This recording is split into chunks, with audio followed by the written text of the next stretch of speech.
Dalam nama Bapa dan Putra dan Roh Kudus, amin. Bu Bapak, saudara terkasih, kaum muda adik-adik, salam berkat, penuh semangat, berkah dalam.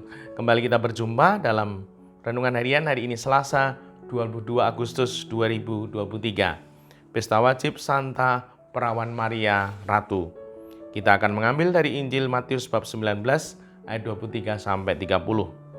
Yesus bersabda kepada murid-muridnya, "Aku berkata kepadamu, sungguh sukar sekali bagi orang kaya untuk masuk ke dalam kerajaan surga. Sekali lagi aku berkata kepadamu, lebih mudah seekor unta masuk melalui lubang jarum daripada seorang kaya masuk ke dalam kerajaan surga." Mendengar itu gemparlah para murid dan berkata, "Jika demikian, siapakah yang dapat diselamatkan?"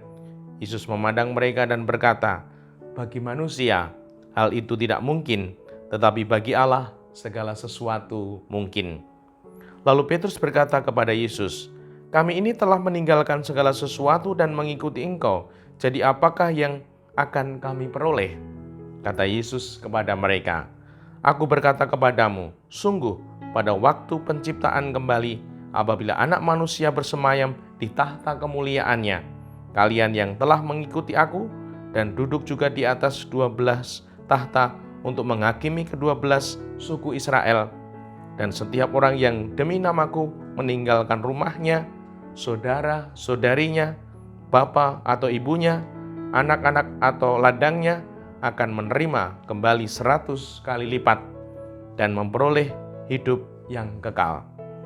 Tetapi banyak orang yang terdahulu akan menjadi yang terakhir, dan yang terakhir menjadi yang terdahulu."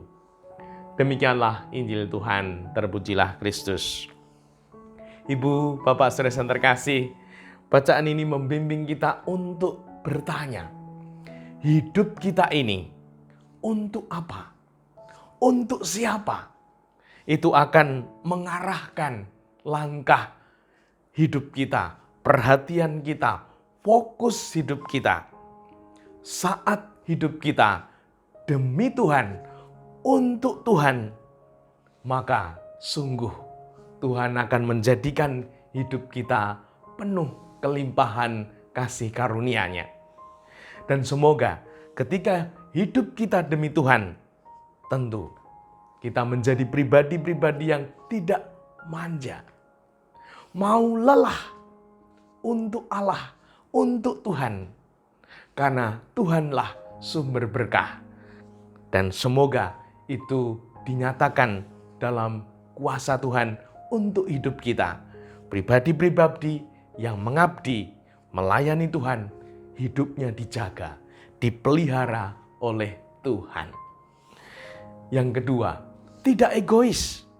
Tidak hanya memikirkan diri sendiri, namun sungguh hidupnya adalah untuk Tuhan, untuk gereja, untuk masyarakat, untuk keluarga. Sehingga kehadirannya sungguh melegakan keluarga, melegakan lingkungan masyarakat dan gereja dan Tuhan. Dan ketika hidup kita mampu memberi kelegaan, Tuhan itu melihat. Tuhan akan menyatakan kuasa-Nya bagi kita. Dan yang ketiga, semoga dengan hidup demi Tuhan, sungguh kita menjadi pribadi yang lebih tulus, ikhlas, pasrah kepada Tuhan, tulus menjalani kehidupan ini. Mungkin tidak sesuai harapan, keinginan kita, ikhlas menerima yang terjadi karena menjadi kenyataan. Pasrah di mana kita terarah kepada Allah, namun juga tidak mudah menyerah. Karena yakin ketika kita berserah, Tuhan berkarya dalam hidup kita.